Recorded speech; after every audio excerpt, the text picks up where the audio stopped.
Hello, peaceful soul.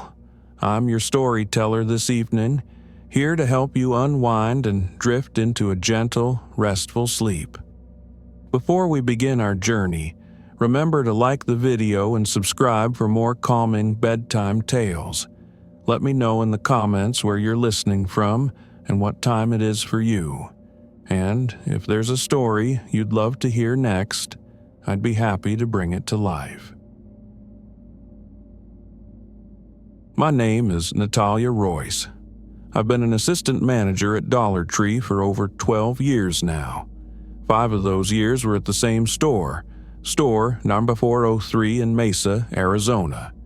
Retail management, especially at a discount store, means a lot of late nights. Cleaning, stocking, counting money, all alone after the doors lock. You get used to the quiet. You learn to ignore the strange noises the old building makes, the hum of the freezers, the creaks of the roof. It's just part of the job. It's a job that looks simple from the outside, but it can wear you down. You see all kinds of people, all kinds of things. Most of it is just normal life, sometimes a little sad or strange. But what happened during one of those quiet, empty nights changed how I saw every single aisle forever. It was a Saturday night. The store had been busy, a steady flow of customers all day. Families, single shoppers, teenagers looking for cheap snacks. By 9 p.m., the last customer was out. I locked the front doors, turned the open sign to closed. The rush was over. Now came the quiet work. I started by clearing the registers, counting the cash drawers. Then I straightened up the impulse buys by the checkout. The cheap candy, the small toys, the hand sanitizer. I wiped down the counters, making sure everything was clean and ready for Sunday morning. The store was silent except for the low buzz of the fluorescent lights and the distant hum of the refrigerators in the back. A normal closing shift, just me and the silence. As I finished wiping the last register, I noticed something. A small plastic doll sat right in the middle of the counter. It was one of those cheap, brightly colored baby dolls from the toy aisle, maybe 6 inches tall. I knew for a fact I had cleared that counter. I had wiped every inch of it. I frowned. A customer must have dropped it right before leaving and I missed it. Or maybe it had fallen from a display. I picked it up. It felt a little cold, which was strange. I walked it over to the toy aisle, found its spot, and put it back on the shelf. No big deal, I thought. Just a long day. I went back to the front of the store, starting on my next task, sweeping the main aisles. I swept aisle by aisle, the rhythmic swoosh of the broom on the linoleum. When I got back to the front, near the impulse buys again, my eyes caught something. The same doll, the one I had just put back in the toy aisle. It was now sitting on a display of seasonal decorations right by the main entrance. Its small plastic eyes seemed to stare directly at me. My stomach dropped a little. This wasn't right. There was no way it could have moved itself.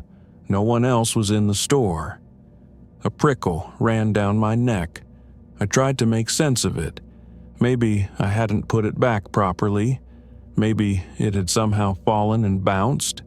No, it was sitting upright, and it was too far from the toy aisle for that to happen. My mind tried to find a logical answer, but my instincts were screaming that something was wrong. A cold spot formed right in the middle of my chest.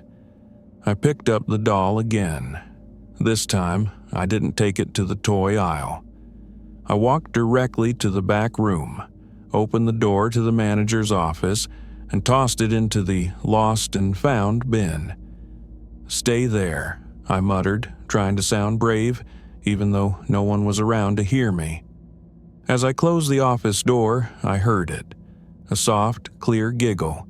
It wasn't loud, almost like a whisper, but it came from the main store, the giggle of a small child. My heart hammered. I froze. Every muscle in my body tensed. I knew for a fact no one was in the store. The doors were locked. The alarm system was off, but only because I was still inside.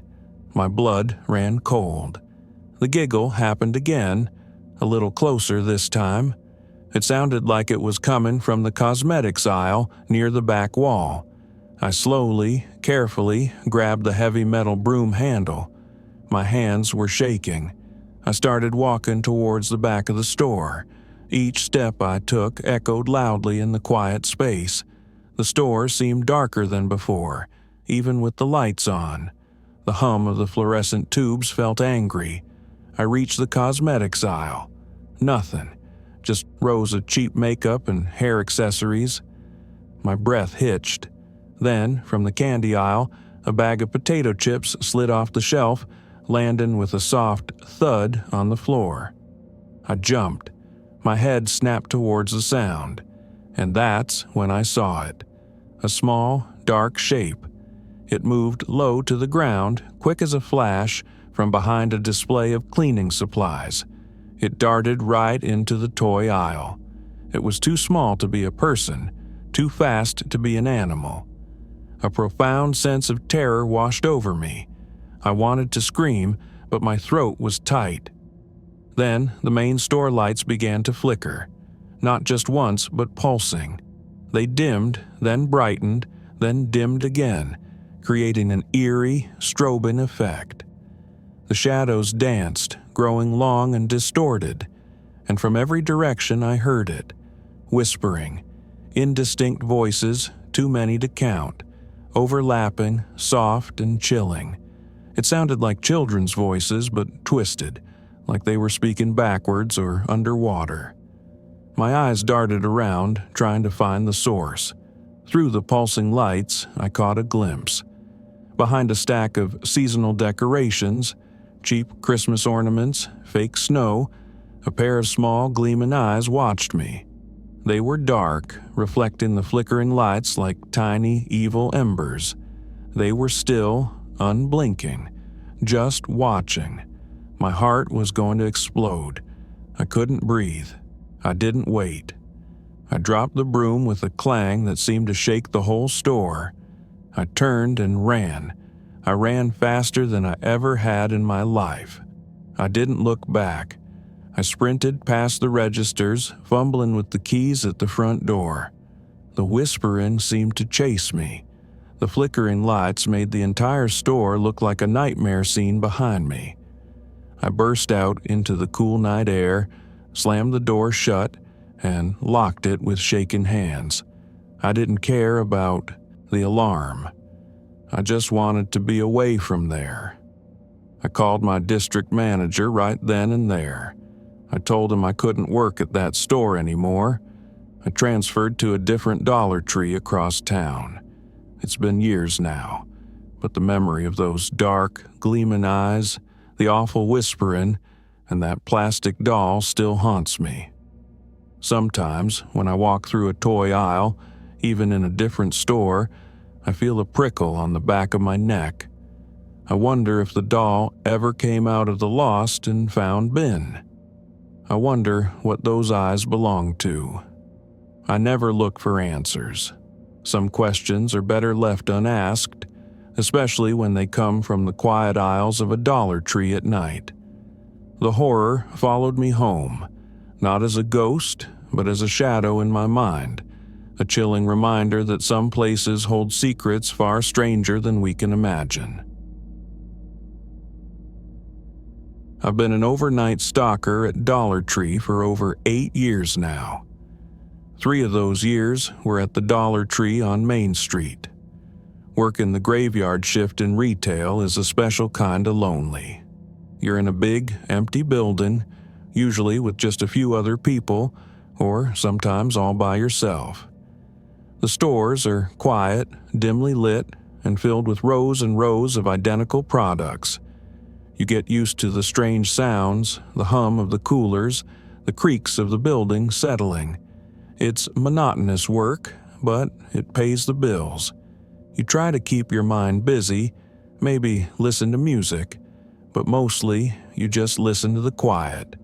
You see the store at its most vulnerable, without the crowds, just the raw bones of the place. You learn to ignore a lot when you work nights, but some things don't let you ignore them. It was a Tuesday night, about 2 a.m. I was halfway through my shift. The store was completely dark except for my headlamp, the emergency exit signs glowing green, and the faint light from the back office. My task for the night was to restock the air fresheners in aisle 7. The store was cold, a bit drafty. The usual hum of the refrigerators was a constant background noise. I was just stacking boxes, placing the new air fresheners neatly on the shelves, one after another. It was boring, simple work. My mind was drifting, thinking about what I'd eat for breakfast. Just another night. Then I heard it, a faint, rhythmic tapping. It came from aisle 3 where they kept the party supplies and balloons. Tap, tap, tap. It wasn't loud, just enough to catch my ear in the deep silence of the store. I paused, listening. It sounded like something falling, maybe a product from a high shelf. Old buildings make noises, I told myself. Drafts, mice, settling foundations. I rationalized it. Probably just the old store doing its thing. I went back to stacking air fresheners. The tapping stopped. I shrugged it off. A few minutes later, the tapping started again. This time, it was louder, more distinct. It sounded like someone tapping their fingers on a plastic shelf, not a product falling. Tap, tap, tap. Pause. Tap, tap, tap. And it was definitely coming from aisle 3. My stomach tightened a little. I switched off my music, pulled my headlamp down so the beam cut through the darkness. Slowly, I walked towards aisle 3. The beam of my light cut through the gloom, showing rows of plastic plates, party hats, and deflated balloons. Nothing was out of place. No one was there. I swept my light across the aisle, into the next, and the next. Empty. "Hello?" I called out, my voice sounding shaky in the vast quiet. No answer. I stood there for a moment, listening. The store was dead silent again. I sighed, telling myself I was just tired, working too many nights. As I turned to walk back to aisle 7, something caught my eye. A single helium balloon. It was a bright yellow smiley face, fully inflated, tied to a small sandbag weight. It was part of a display. But as I watched, it slowly, silently, began to drift upwards. Not a quick float, but a slow, deliberate rise. It went up about a foot, then stopped. Then, just as slowly, it drifted down again, settling back onto the display as if an invisible string had pulled it up, then let it go. My instincts were screaming that something was wrong. This wasn't settling. This wasn't a draft. This was impossible. I stared at the yellow balloon, my heart pounding in my chest. It felt like minutes, though it was probably only seconds. My mind raced, trying to find any explanation. A draft? But the store was sealed. A faulty display? No, it was clearly tied down. And then the tapping started again. This time, it wasn't just in aisle 3. It was everywhere. Tap, tap, tap from the food aisle. Tap, tap from the cleaning supplies. A quick tap from the seasonal decorations. It was like dozens of tiny, invisible fingers were drumming on the shelves all around me, getting closer. The sound bounced off the high ceilings, creating a dizzying echo. I gripped the heavy box cutter in my hand, its cold metal a small comfort. My breath came in shallow gasps. My headlamp beam shook as my hands trembled. I tried to calm myself, tried to think logically, but logic had left the building. Then, from the darkness of the main aisle, I saw it. A faint, glowing orb, no bigger than a golf ball. It floated just above the floor, drifting slowly past the end of aisle 5 towards the back of the store. It pulsed with a soft yellowish light, like a tiny distant star. It moved without a sound. I watched it, mesmerized and terrified. It turned the corner, vanishing into the deep shadows near the storage room. The tapping sounds suddenly stopped. The silence that followed was even worse than the tapping. It was a heavy, smothering silence that felt like it pressed down on me. My skin crawled. I felt like I wasn't alone, that something was watching me from the darkness. Every hair on my arms stood on end. I heard a faint whisper, like a sigh right next to my ear, though no one was there. My blood ran cold. The store's usual hum seemed to fade into nothing. My body screamed at me to run, but my feet felt stuck to the floor. I slowly backed away, my eyes fixed on the corner where the orb had vanished. My breath was ragged. I didn't want to see what was behind that corner, but I couldn't tear my eyes away. The whispering grew slightly louder, becoming a low, guttural murmur that seemed to come from all directions at once. It wasn't words I could understand, just a chilling, formless sound. Then, from the very end of aisle 3, where the balloon display was, a shape started to form. It was vague at first, like a shimmer in the air, a disturbance in the light. It grew, becoming more solid, more defined. It was tall and slender, reaching almost to the ceiling. It looked like a figure, but not a human one. Its limbs were too long, too thin.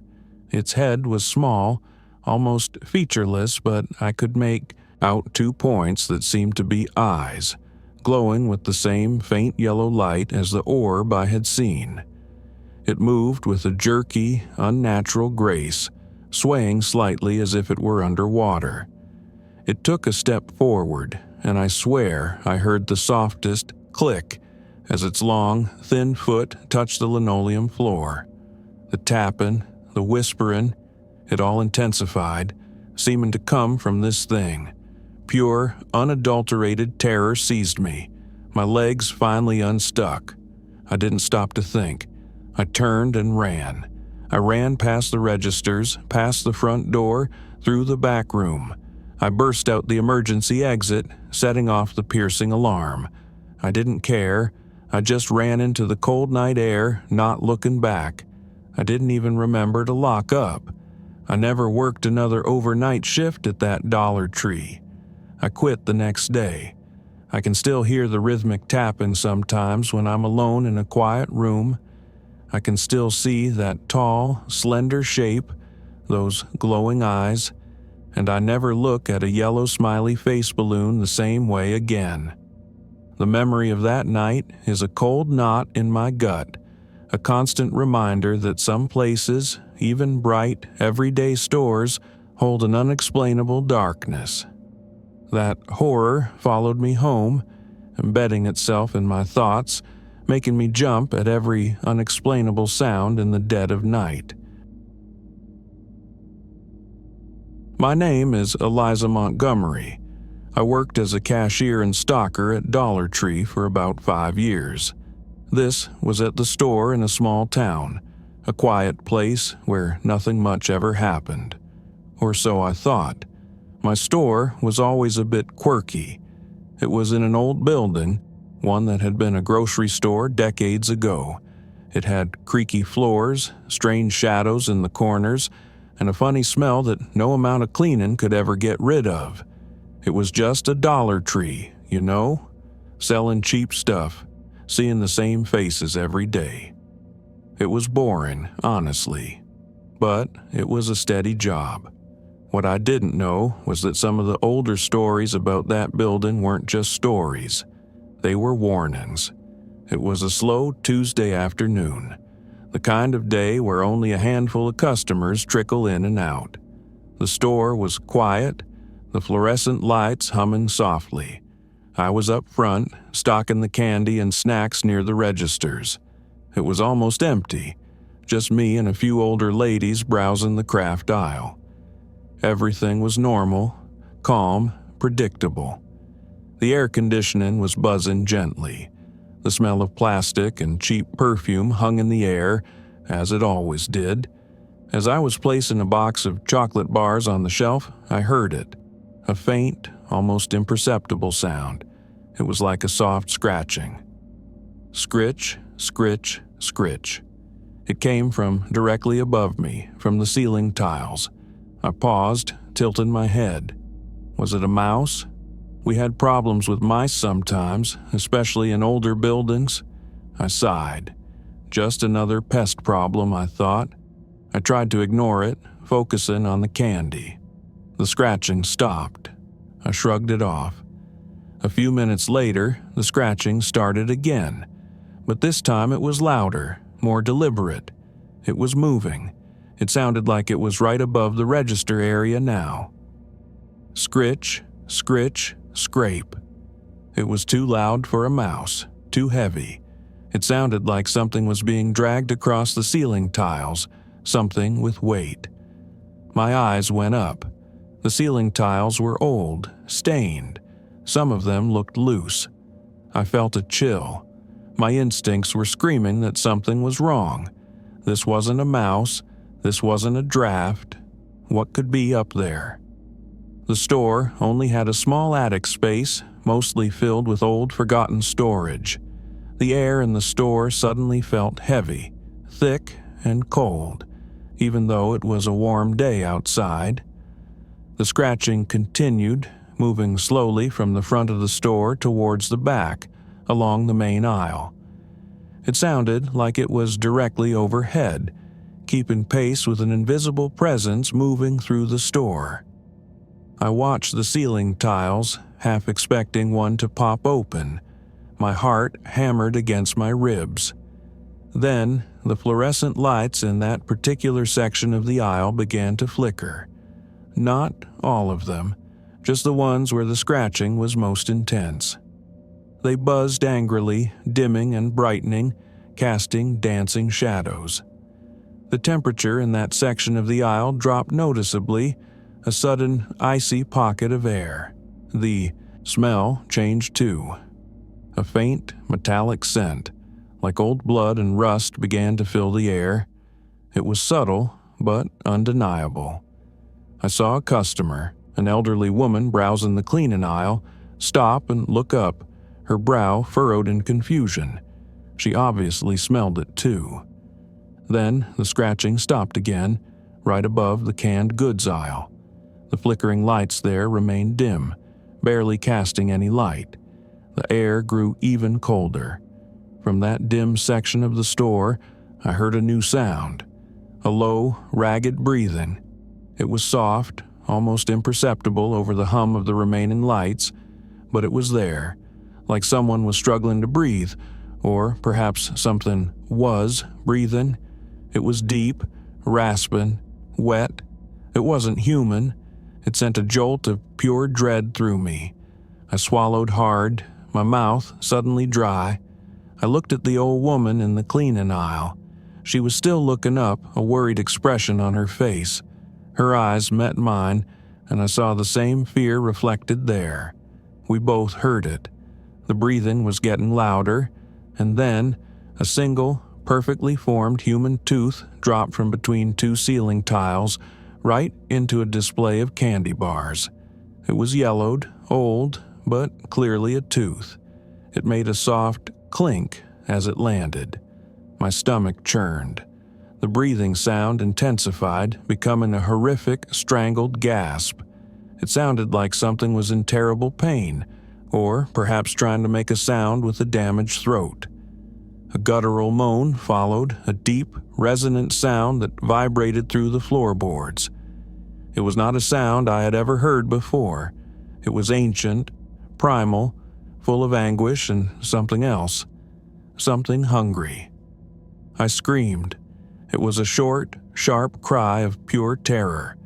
The old woman screamed too. We both ran for the front door, not caring about our purchases or the store. I fumbled with the locks, my fingers clumsy with panic. We burst out into the street, gasping for air.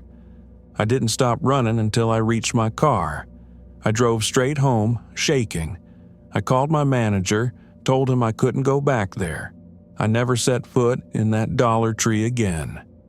The image of that single tooth resting on the bright candy bar wrappers is burned into my mind. The sound of that ragged breathing, that guttural moan, still echoes in my ears on silent nights. I never found out what was in that attic or what made those sounds, but I know it wasn't a mouse. And the horror followed me home, not just as a memory, but as a deep, unsettling feeling every time I hear a strange sound in my own ceiling. It changed how I see old buildings and how I feel about the things that might hide just above our heads, unseen, but always there. My name is Kenji Tanaka. I've worked at Dollar Tree for about 7 years, mostly on the receiving dock, unloading trucks and moving pallets. For the last 2 years, I've been at the store out on Highway 17. That store is pretty isolated, set back from the road with a big, empty field behind it. You get used to the solitude, the quiet early mornings before the store opens. It's tough work, but I like being hands-on. You see a lot of strange things come off those trucks, but usually it's just cheap products. What I didn't expect was for something strange to come out of the store, or for the store itself to feel like it was watching me. It was a cold, misty morning, around 5 a.m. The sky was still dark, just starting to show a faint hint of gray on the horizon. I was outside, behind the store, waiting for a delivery truck. The air was damp and smelled of wet earth and distant diesel fumes. The Dollar Tree building looked like a dark, silent block against the dim light. I had just finished sweeping the receiving area, making sure everything was clean for the truck. The only sounds were the distant chirping of crickets and the low hum of the refrigerated truck I was expecting. It was a normal, quiet morning.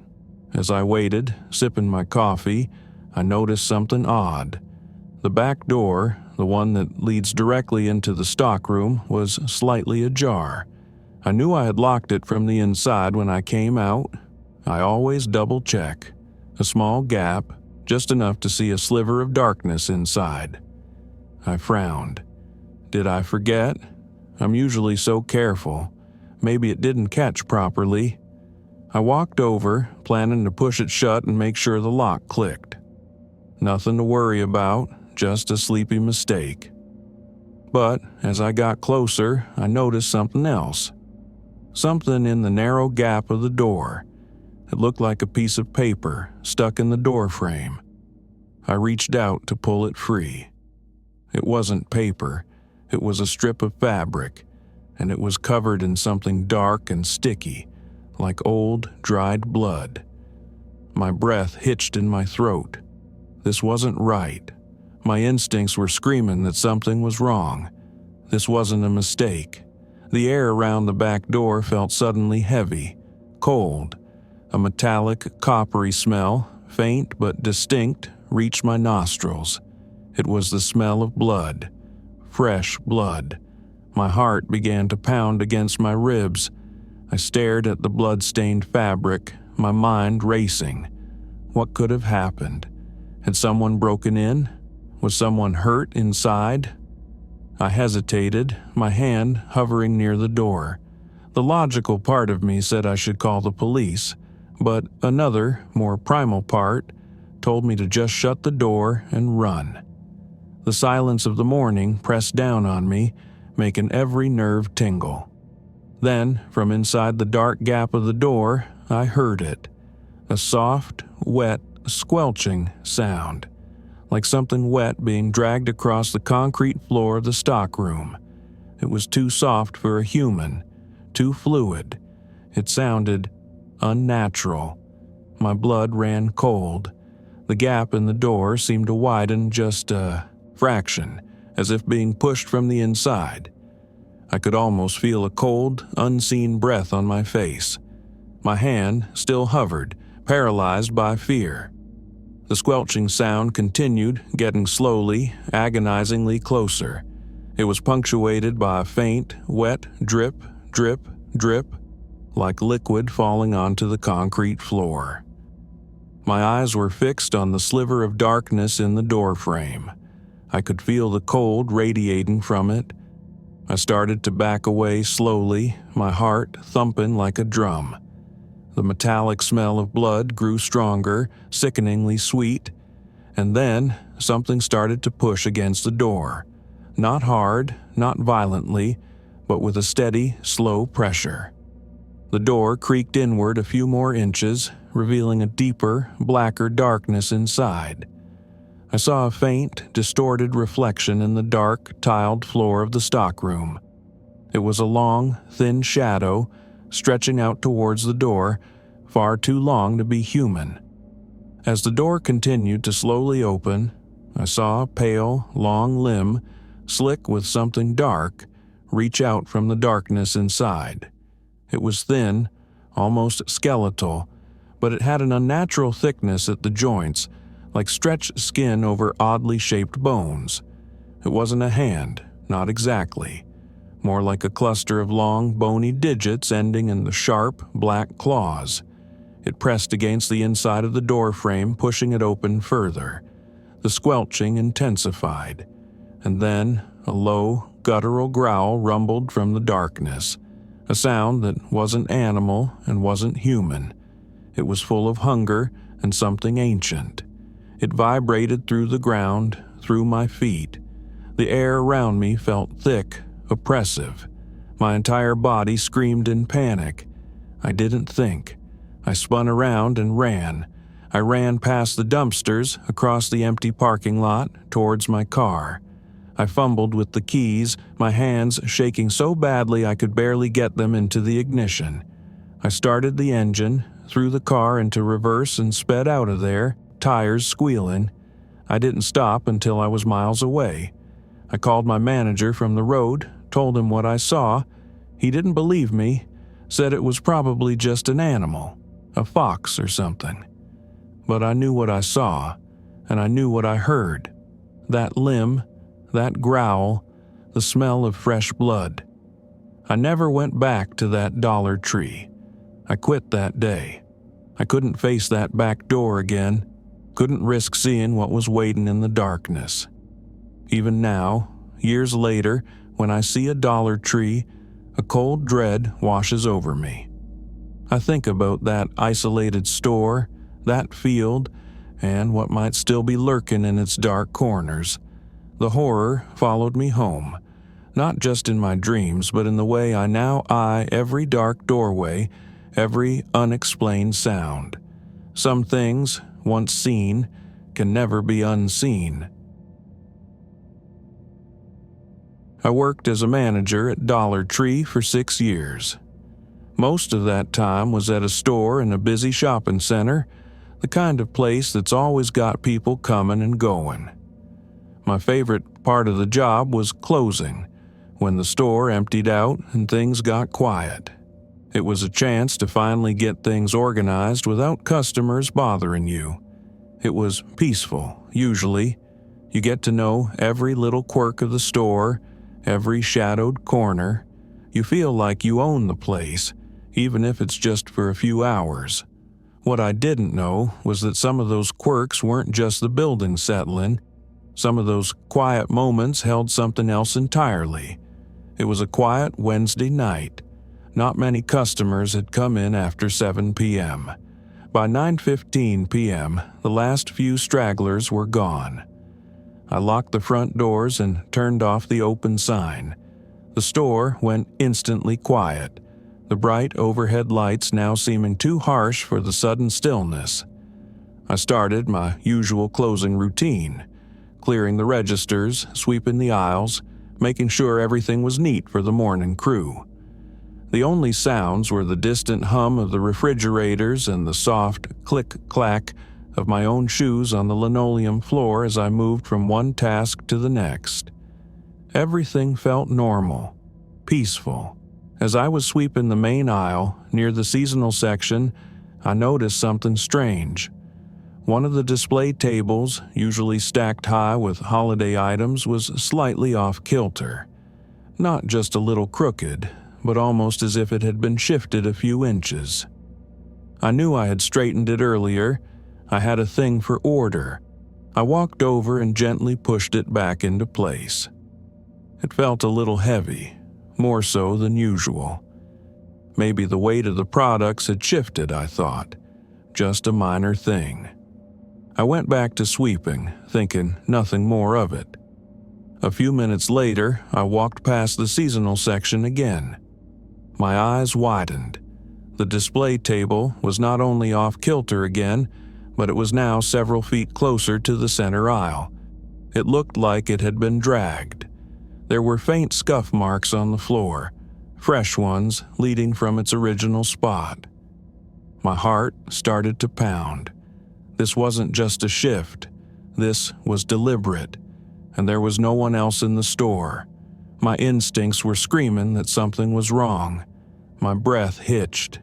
The air around me suddenly felt heavy and cold, a strange chill that had nothing to do with the air conditioning. I felt a prickle of unease spread across my skin. I stood there, staring at the table, a cold knot forming in my stomach.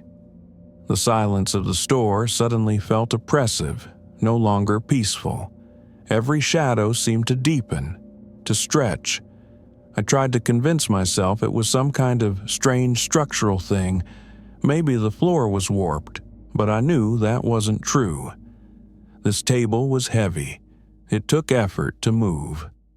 Then I heard a sound, a faint, dragging noise coming from the back of the store near the stockroom. It was subtle, almost like a whisper of cloth on the floor, but it was there. My eyes darted towards the sound, trying to pierce the gloom of the distant aisles. The humming of the refrigerators seemed to intensify, becoming a low growl in my ears. I started to walk slowly, cautiously towards the back of the store. Each step felt heavy. I gripped the broom handle like a weapon. The dragging sound continued moving away from me, deeper into the stockroom. It was too regular, too deliberate to be an animal. And then I smelled it. A faint, sweet, cloying odor, like sickly sweet flowers mixed with something acrid, almost metallic.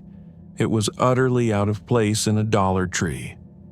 The lights in the back section of the store began to flicker, dimming and brightening in a slow, unsettling rhythm.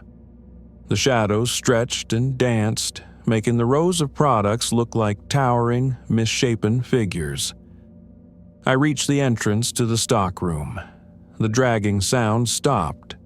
The room was mostly dark, only lit by a single bare bulb in the far corner. My headlamp wasn't working. As my eyes adjusted to the dimness, I scanned the rows of boxes, the towering stacks of merchandise. Nothing seemed out of place, yet the air was thick with that sickening sweet smell. And the cold. It was bone-chilling back here. I called out, my voice trembling, "Hello? Is anyone back here?" Only silence answered me. Then, from behind a towering stack of paper towels, a low moan began. It was soft, almost a sigh, but it was full of a deep, unnatural sadness. It wasn't human. It was too long, too drawn out, and it carried an unsettling vibration that seemed to go right through my bones. As the moan faded, a new sound began. A soft, wet thump, thump, thump. It sounded like something heavy, fleshy, being repeatedly dropped on the concrete floor. It was rhythmic, steady, coming from behind those paper towels. My stomach twisted. I couldn't see what was making the sound, but my imagination conjured up the most horrifying images. The moaning started again, this time with a faint, ragged breathing underneath it, like whatever was back there was struggling, or perhaps enjoying its work. The sickeningly sweet smell grew stronger, almost unbearable.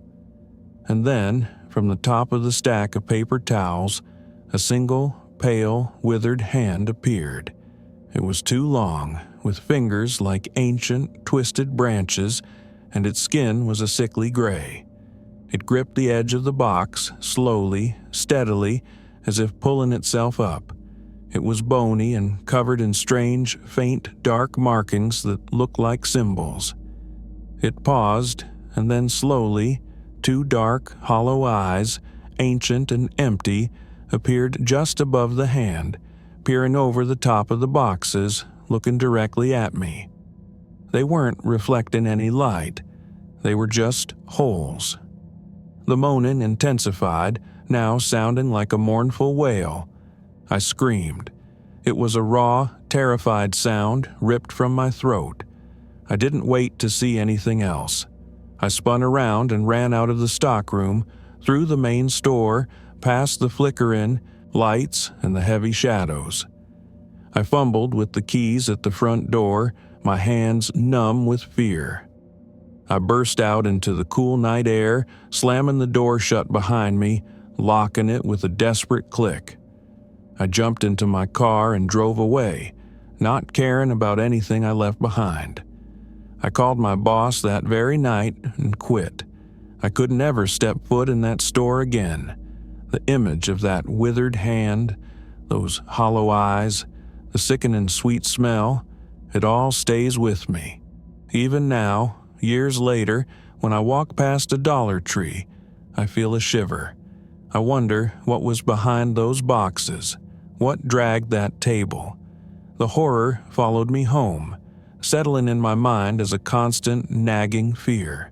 It reminds me that some things, even in the most everyday places, are better left undisturbed, hidden in the shadows. My name is Calvin Rhodes. I worked as a general associate at Dollar Tree for 4 years.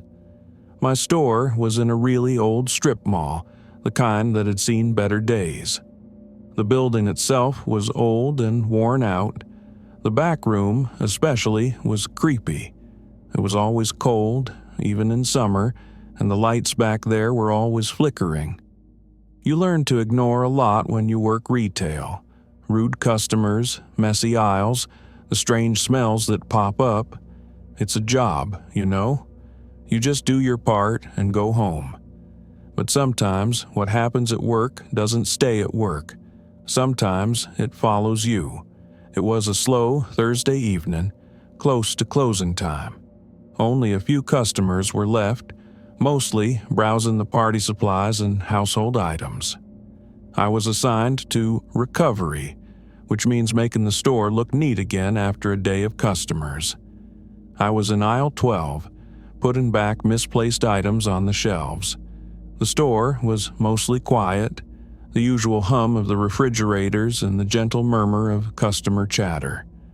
It was a routine, boring end to my shift. The air conditioning was blowing cold, as always.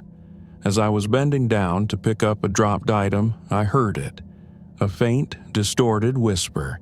It sounded like it was coming from the next aisle over, aisle 11, where the cleaning supplies were. It was too low to make out words, just a soft, raspy hiss. I paused, straightening up. Was it a customer talking on the phone? Or maybe another associate? I frowned, trying to listen closer. It stopped. I shrugged, figuring it was just someone whispering. It happened all the time. I went back to my recovery. A few moments later, the whispering started again. This time, it was louder, more distinct. And it wasn't just a whisper. It sounded like multiple voices all overlapping, all hissing in a strange, unearthly chorus. It was definitely coming from aisle 11. My stomach tightened. It didn't sound like normal human voices. It had a strange, hollow quality to it, like the sound was coming from a tunnel or from underwater. My instincts were screaming that something was wrong. The hairs on my arms stood up. The air suddenly felt charged, heavy, and extremely cold, even for the back of the store. I slowly, cautiously walked towards aisle 11. My steps felt heavy, each one echoing in the strange silence that had fallen over the store. The normal customer chatter seemed to have completely died down. When I reached the entrance to aisle 11, I stopped. The whispering was intense now, seeming to come from every shelf, every corner of the aisle. It was a sickening symphony of distorted voices, barely audible words, but full of something ancient and malevolent. The fluorescent lights in that aisle started to flicker rapidly, casting a chaotic strobing effect that made the rows of cleaning products look like shifting, grotesque faces. The air was icy cold, and I could see my own breath. I heard a faint, high-pitched scratching sound coming from behind the shelves, like claws scraping on metal. I swallowed hard, my mouth dry. I gripped the small hand basket I was carrying, my knuckles white. The whispering intensified, and I could almost make out individual words now, though they were still twisted and backward-sounding. They seemed to be repeating my name. Calvin, Calvin, but elongated, stretched like a groan. It wasn't my imagination. My blood ran cold. Then, one of the plastic spray bottles of window cleaner on a low shelf slowly, silently, slid off the shelf and landed on the floor with a soft thud. As I stared at it, another bottle, and then another, slid off, almost as if an invisible hand was pushing them. They didn't fall naturally. They moved with a strange, deliberate grace. The scratching sound intensified, becoming a frantic scramble from behind the shelves. And then I saw it.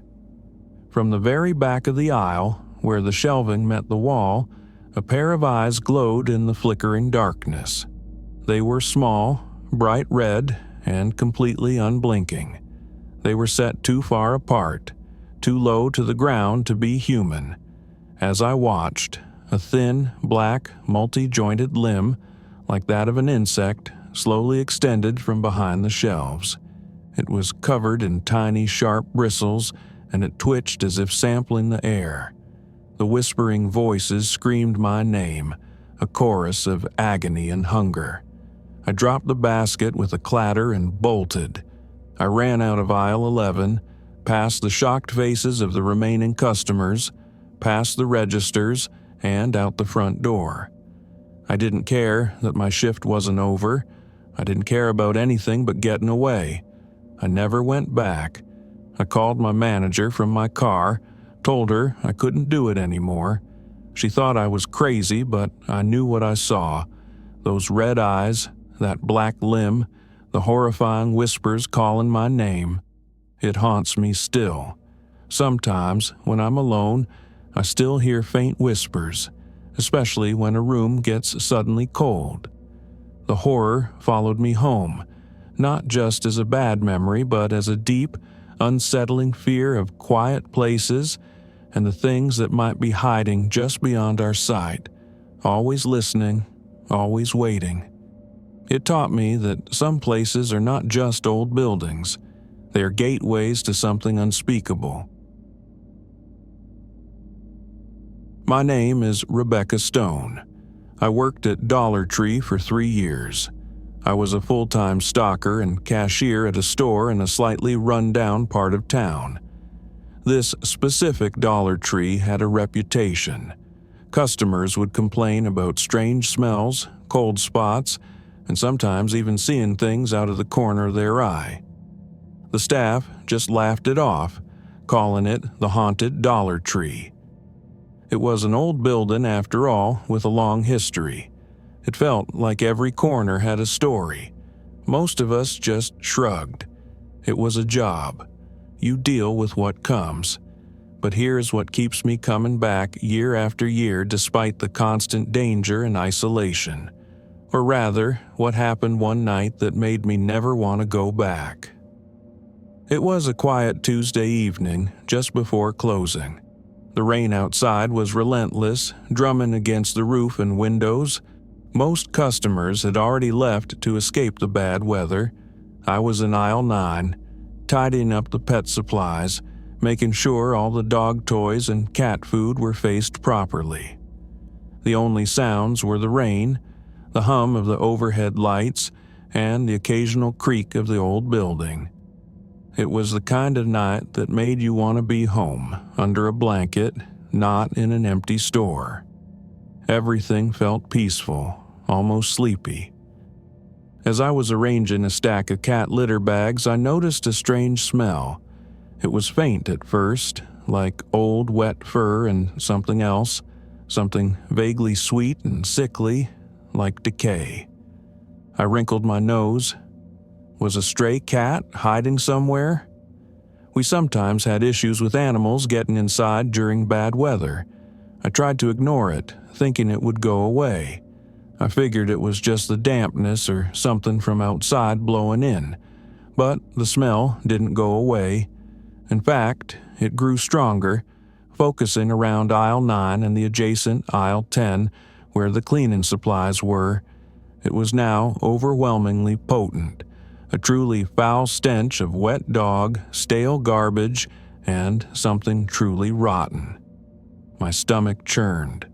This was no stray cat. This was something far worse. My instincts were screaming that something was wrong. The air became heavy, making it hard to breathe. A deep, bone-chilling cold settled over those 2 aisles, cutting through the store's normal temperature like a knife. I grabbed a can of air freshener, intending to spray it and make the smell go away. But as I reached for it, I heard a new sound. A low, wet snuffling. It came from directly behind the display of dog beds in aisle 9. It was a soft, ragged sound, like something large and furry sniffing at the floor. My heart hammered against my ribs. I froze, holding my breath. The snuffling continued, moving slowly, deliberately, as if whatever it was searching for something. Then, a low, guttural growl rumbled from behind the display. It wasn't an animal growl. It was too deep, too full of malevolence. It was the sound of pure, ancient hunger. The fluorescent lights in aisle 9 began to flicker wildly, casting grotesque, dancing shadows on the shelves. The stench intensified, making my eyes water. I slowly backed away, my eyes fixed on the display of dog beds. My hand still clutched the air freshener, but I knew it was useless. The growl deepened, becoming a low vibration that I could feel in the floor.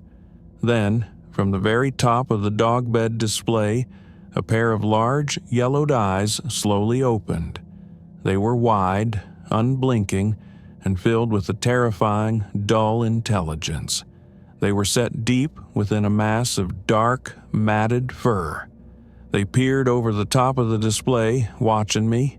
As I stared, paralyzed by fear, a large, dark, canine-like snout, dripping with something dark and slick, slowly emerged. It was too big for a dog, too broad, too flat.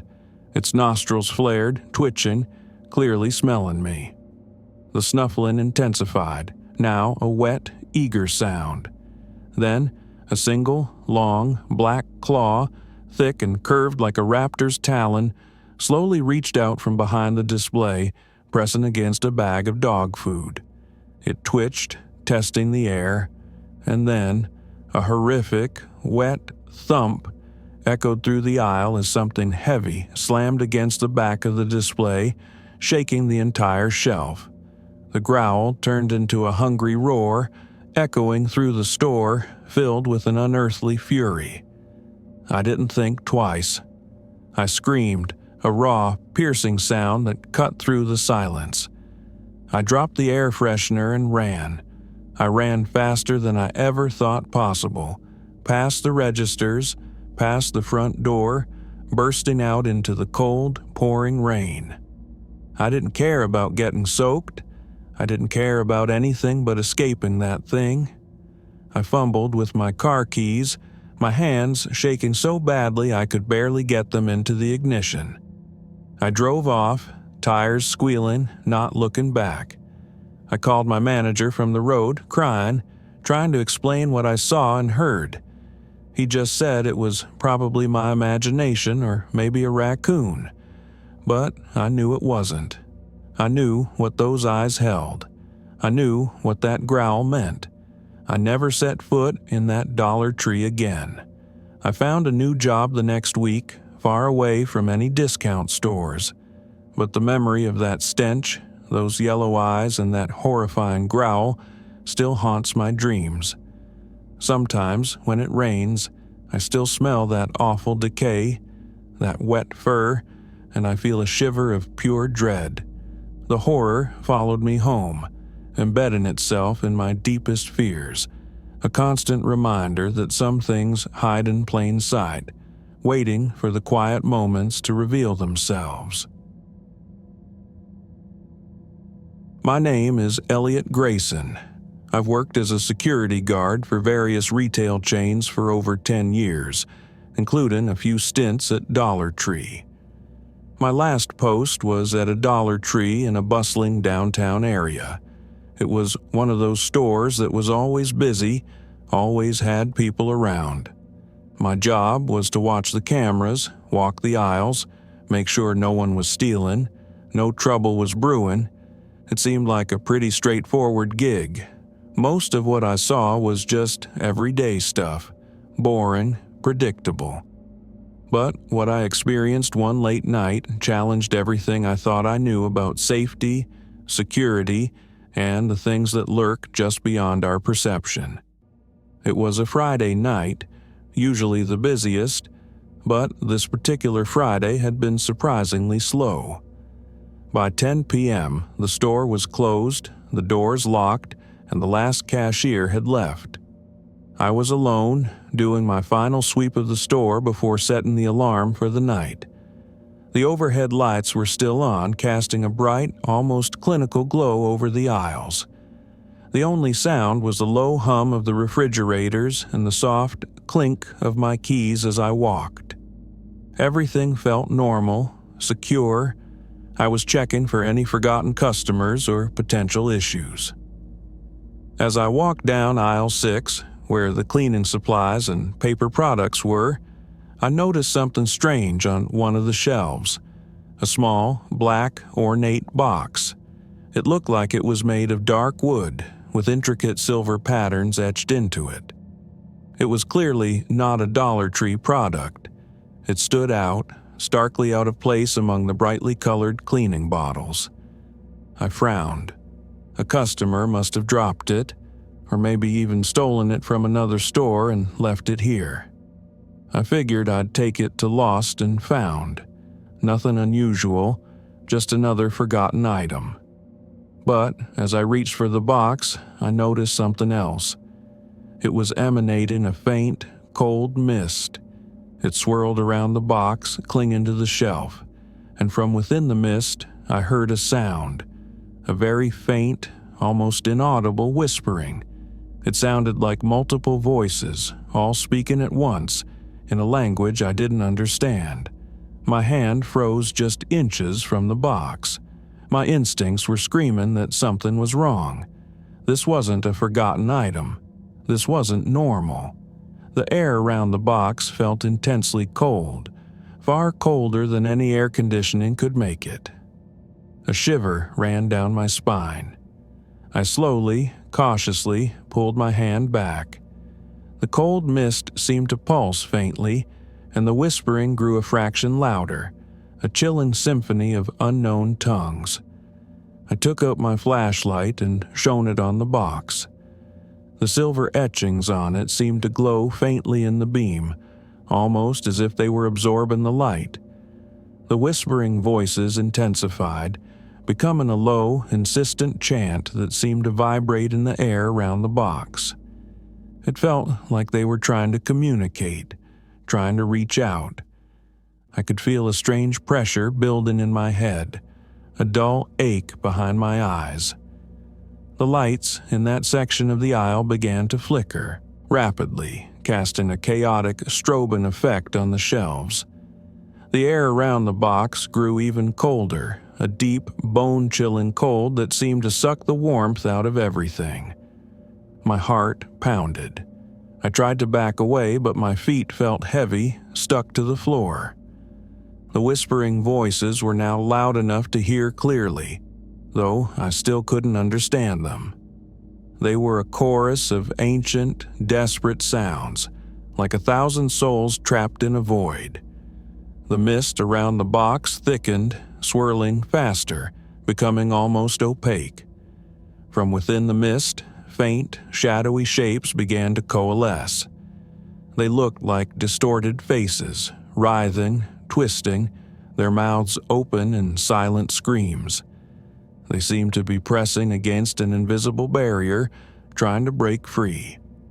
The pressure in my head became unbearable, a sharp, piercing pain. The flickering lights pulsed violently, almost blinding me. And then, from the very center of the mist, a single, piercing shriek tore through the air. It wasn't a human scream. It was raw, unearthly, and filled with such profound agony and rage that it echoed through the entire store, vibrating through my very bones. It felt like the sound was tearing a hole in the fabric of reality. The box began to shake violently on the shelf, vibrating with an unseen power. The misty faces surged forward, their silent screams now visible as contorted agony.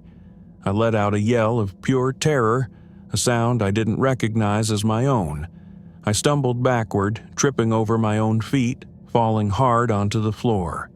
I scrambled up, not caring about the pain. I ran, blindly, through the flickering chaos of the aisle, past the registers, fumbling with the keys at the front door. The shrieks and whispers seemed to follow me, echoing in my ears. I burst out into the night, slamming the door shut and locking it with a desperate click. I didn't even bother setting the alarm. I just ran to my car, got in, and drove away as fast as I could. I called my supervisor from the road, babbling about a haunted box and screaming shadows. He told me to go home, get some sleep, that I was probably just tired. But I knew. I knew what I saw. I never went back to that Dollar Tree. I quit that job the next day. The memory of that black box, the swirling mist, the screaming faces, and that ear-splitting shriek, it all stays with me. Sometimes, when I see a strange, old object, I feel a cold dread. The horror followed me home, not just as a nightmare, but as a constant, unsettling knowledge that some things are not meant to be found.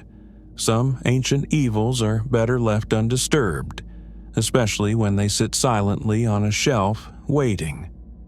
Some places are cheap not because of the products, but because the previous guests never lived to leave bad reviews.